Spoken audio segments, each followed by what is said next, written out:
কলকাতায় ভোট চলছে, কিন্তু সকাল থেকে একাধিক অশান্তির খবর আসছে। আর ঠিক এর মধ্যেই যাকে নিয়ে চর্চা থাকে নিরন্তর, সেই কুণাল ঘোষ রয়েছেন রাজু নস্করের সঙ্গে। কুণালদা, আপনি সকাল থেকে বেরোলেন না, একটা সময় বেরোলেন, কিন্তু বেরিয়ে রাজুদার সঙ্গে বৈঠক করছেন। এই তাৎপর্য কি? আচমকা রাজু নস্করের সঙ্গে কেন? না, বেলেঘাটা আমাদের একটা বড় লিডের জায়গা তৃণমূল কংগ্রেসের। তো সেখানে বেলেঘাটার ভোটটা একটা রাজু নস্কর বড় নাম, কিন্তু রাজুকে এবার টার্গেট করেছে বিজেপির বক্তারা নাম করে করে বলছে অ্যারেস্ট করাবো, এই করাবো, সেই করাবো।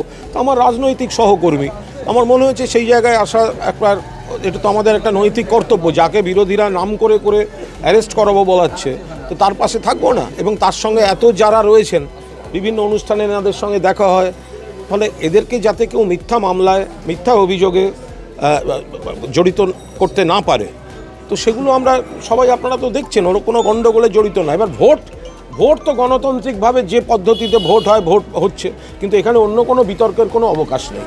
কিন্তু এই সকাল থেকেই বেলেঘাটা এলাকাতে একবার গো ব্যাক স্লোগান দেওয়া হয়েছে, তাপস রায় বিক্ষোভের মুখে বারবার পড়েছেন। তার অভিযোগ বেলেঘাটাতে তিনি বারবার বাধার মুখে পড়েছেন। আপনারই একটা সময় সতীর্থ, পুরো ভোট কেমন দেখছেন এখনও পর্যন্ত উত্তর কলকাতায়? যেমন নির্বাচনে আবার মানে এটা কোথায় কি বিচ্ছিন্ন ঘটনা ঘটেছে, কারা ঘটালো, কি ঘটালো বলতে পারবো না। অবাধ গণতান্ত্রিক ভোট হচ্ছে।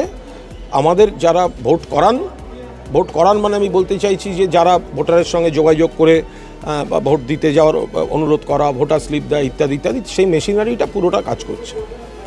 একটা সরাসরি রাজুদার কাছে যাবো। রাজুদা, কুণালদার সঙ্গে বৈঠক হলো আপনার, আপনি একটা সময় পুরো প্রচণ্ড মানে সক্রিয় কর্মী, তৃণমূলের সমর্থকও, আজকে কি খানিকটা নিষ্ক্রিয় কেন, মানে কি কারণে? না, নিষ্ক্রিয় না, আমরা সক্রিয় কর্মী।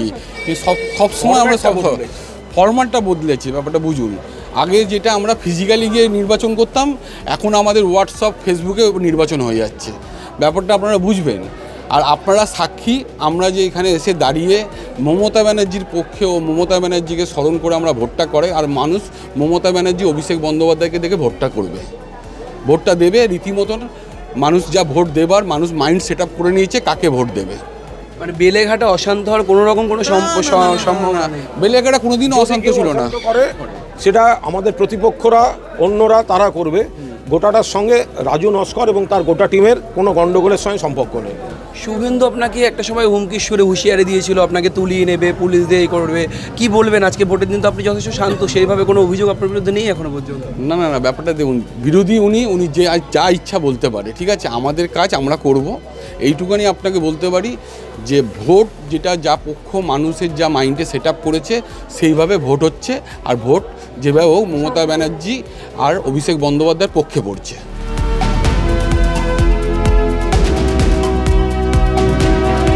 ভোটের দিন নজিরবিহীন চিত্র, যেখানে দেখা গেল রাজু নস্করের সঙ্গে বৈঠকে বসলেন কুণাল ঘোষ।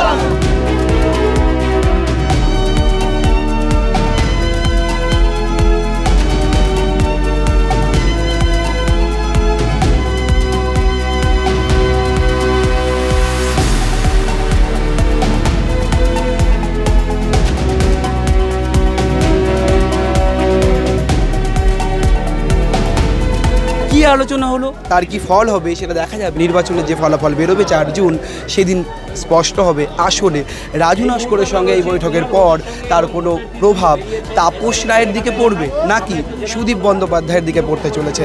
ক্যামেরায় শুভরূপ বন্দ্যোপাধ্যায়ের সঙ্গে রমেন দাস, সংবাদ প্রতিদিন .in।